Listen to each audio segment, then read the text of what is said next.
Chapter 6. Husky. The next morning, Gunn woke up to hammering coming from next door. Thought they didn't build till 9. He mumbled, slowly rising from his cotton entanglement. He tapped on his phone to see the time. 5 a.m.? The hell are they doing at 5 a.m.? Installing solar panels? He griped, groaning tiredly. It was much too late to go back to sleep, even if he could tune out the construction. So, he started his routine early. Once his morning brew was in his system, he left his complex for a walk before school. Though the streets started getting crowded, a stampede of rhinos couldn't hide a certain lime individual. Gunn spotted Kim pacing around in front of a complex, in a khaki suit no less. Appease her with presents. Look around. Osculate? No osculation. No osculation. Yo. Ah! Kim screamed, assuming a crane position before softening to his friend. Thanks for the adrenaline, Gun.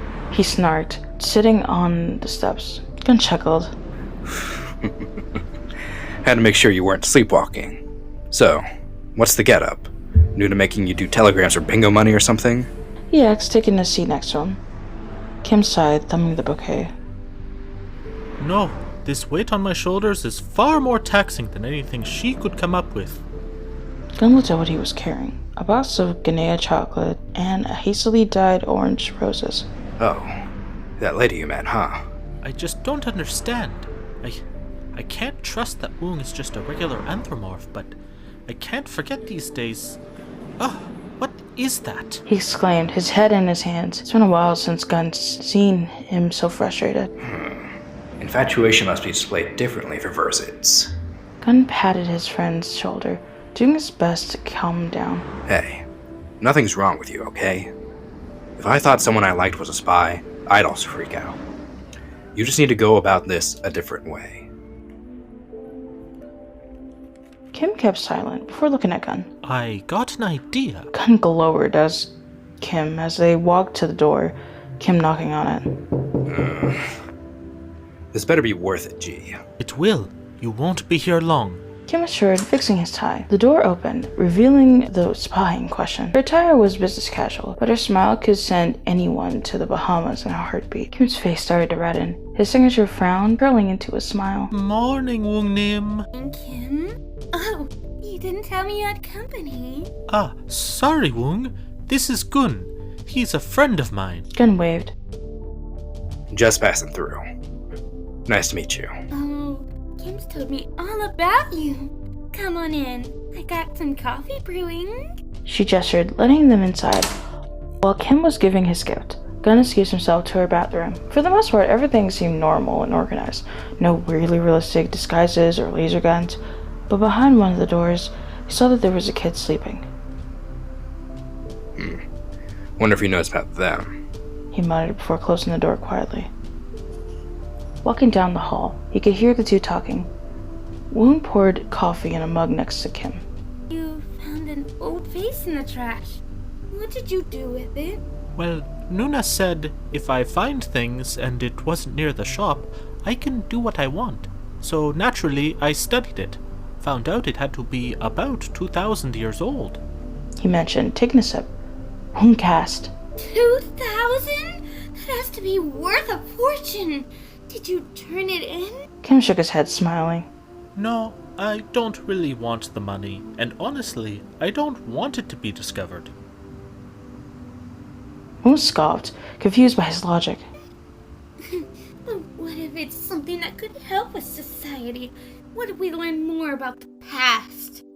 Kim dimmed his lid, chuckling as he rested his hand on hers. What if we learn nothing about it, and it just sits in the Smithsonian collecting dust? We have hover cars, intergalactic contact, and, well, beings like you.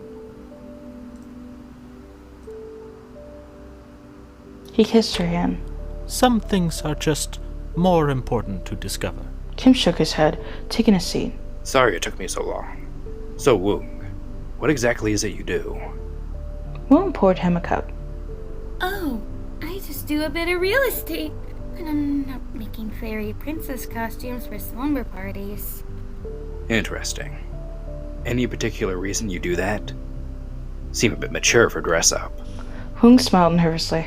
Well, it's not exactly for me. Suddenly, a wail came from the hall as the door slammed open. Yama, Sobbed the voice as it came toward the kitchen. It was revealed to be a little girl, looking similar to Woong, clutching her stuffed animal. Yuma, I heard that. The girl was bewildered at the sight of Kim dropping her toy. Woong ran over to her. Oh, is everything alright? Toga! Oh screamed as she ran from the door, bolting out the apartment. Oh, come back! Yelled Woong as she ran to catch her, Kim and Gun running with her. Kim, what'd you do? Yelled Gun as he tried to grab her by the arm. I didn't do anything. I never met her. Kim tried to use his powers to materialize her back to them, but O made it to the elevator before it could be effective. Woong panted before getting a second one. Let's take the stairs. Come on. The three sprinted down the stairs, waiting for the elevator to open.